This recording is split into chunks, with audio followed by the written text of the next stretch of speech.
All right. Do you want to restate the question quickly? Yeah, that'd be great. Congressman Horsford has sent a letter to Sheriff Gillespie requesting him to investigate the situation in Bunkersville and to, based on that investigation, to come to a resolution. How would you respond to a letter like that if you are when you are elected sheriff?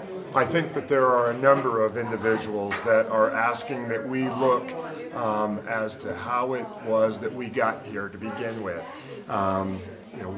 What determined that this was the course of action, the confiscation of 400 cows, I believe it is, to help make right this grazing fee that was allegedly not. I don't think that was the question. Okay. We're not. The courts have already reviewed that. How would you investigate the situation that occurred? Sure. In this conflict, this physical battle with the BLM? Sure. Well, it shouldn't have happened, right? I mean, that's what we're getting at is that... I know it shouldn't have happened, but it did. It shouldn't have happened. It did, and it's incumbent upon all parties involved to take a look at the situation long before... Let me rephrase the question. You wouldn't try to overturn the court decision, right? Well, that's not... We're not talking about the court decision, right? We're talking about the action, you said. Yes, that's exactly right. Okay, go ahead. So yeah, the court decision aside, was that the best course of action for the government to pursue? Was that the proper response from those representing the Bundy interests to pursue? I.e., were there weapons pointed at individuals on one side or the other? And if there were, allegedly there were, what was the rationale for that? What was the legal justification of that? You get into a realm of potentially assault with a deadly weapon. Nobody in their right mind would ever believe that they could take a firearm and point it at a recognizable law enforcement figure and have no consequence to that. As an example, if that did occur, what was the rationale for it? And we know what the ultimate response was a week or two ago, a couple of weeks back now. We know what the response was, but what's really important here is what do we do to ensure that we do not have a repeat of that? Because the fact of the matter is, had there been an accidental discharge during that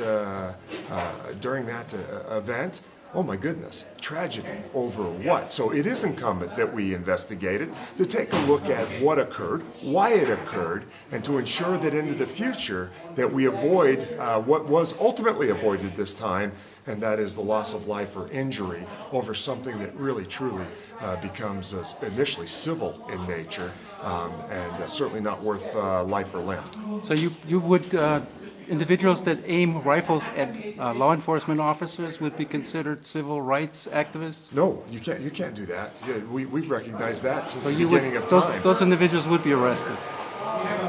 We have got to determine if it was done. Did somebody point a rifle? There are actual pictures with names? At a law enforcement officer. Yes, right. At a crowd of people with law enforcement in them. Yeah, is that against the law? Yeah, you can't point a weapon at someone. Those people should be arrested? It comes under the realm of assault with a deadly weapon. That's in the books, been there forever. So these people should be arrested? If that's... Who's it up to file a complaint? The victim, always. Who's the victim? The victim. Depends on who the firearm was pointed at. The pictures showed that it was pointed at a crowd of people which had amongst them BLM law enforcement officers. There needs to be an investigation to determine. It's very simple. It's always been this way. A, if a crime was committed, and B, if the accused committed it, and there has to be probable cause. Based on the prima facie evidence, would you say that was a crime? Based on what you've told me. I can show you the picture. Pardon me? I can show you the picture? Yeah, I mean, that would be something that needs to be investigated. It's been published in the national news for the last 2 weeks. No, but, well, it hasn't been that clear. It shows people with weapons. It doesn't show them pointed at an individual. And it has witnesses, too. And that becomes the reason for an investigation. So. Okay, wonderful. Thank you. Okay. Can I have another question in regard to... I really do got to go. She's going to kill me. Are you sure? We've got an hour drive to go. You've got my card. Can you call me? I will. I'll give it to you over the phone, but she's going to be late and I'm going to be in trouble. All right, Mark. Okay, no, that's all right. Thank you. Thank you. Thanks for the time. Bye-bye.